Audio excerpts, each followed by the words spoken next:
ওমানের মাসকাটে আগামী সপ্তাহে বৈঠকে বসতে যাচ্ছেন পররাষ্ট্র উপদেষ্টা মোহাম্মদ তৌহিদ হোসেন ও ভারতের পররাষ্ট্রমন্ত্রী এস জয়শঙ্কর।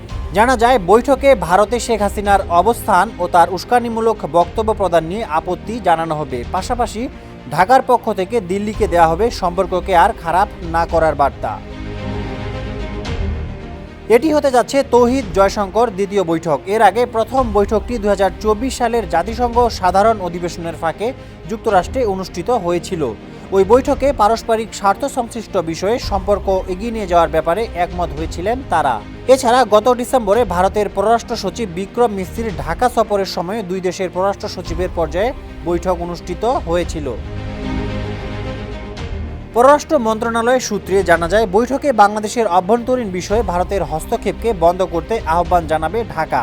সেই সঙ্গে তাদের দেশে আশ্রয় দেওয়া পলাতক অপরাধী যাতে ভারতে বসে বাংলাদেশে অস্থিতিশীলতা সৃষ্টি না করে সেটিরও আহ্বান জানানো হবে। এমনকি সম্পর্ক আর যাতে খারাপের দিকে না যায় সে বার্তাও দেওয়া হবে ঢাকার পক্ষ থেকে।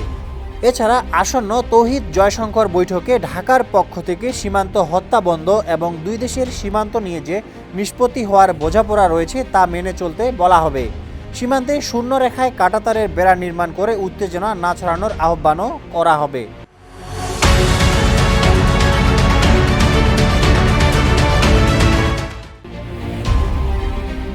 আসন্ন এই সফরে আইওসি 2025-এ যোগ দেওয়ার পাশাপাশি ওমানের পররাষ্ট্রমন্ত্রীর সঙ্গে দ্বিপক্ষীয় বৈঠক করবেন পররাষ্ট্র উপদেষ্টা। এছাড়া দেশটির কৃষিমন্ত্রীর সঙ্গেও দ্বিপক্ষীয় বৈঠক করবেন মোহাম্মদ তৌহিদ হোসেন। ডেস্ক রিপোর্ট, সমকাল।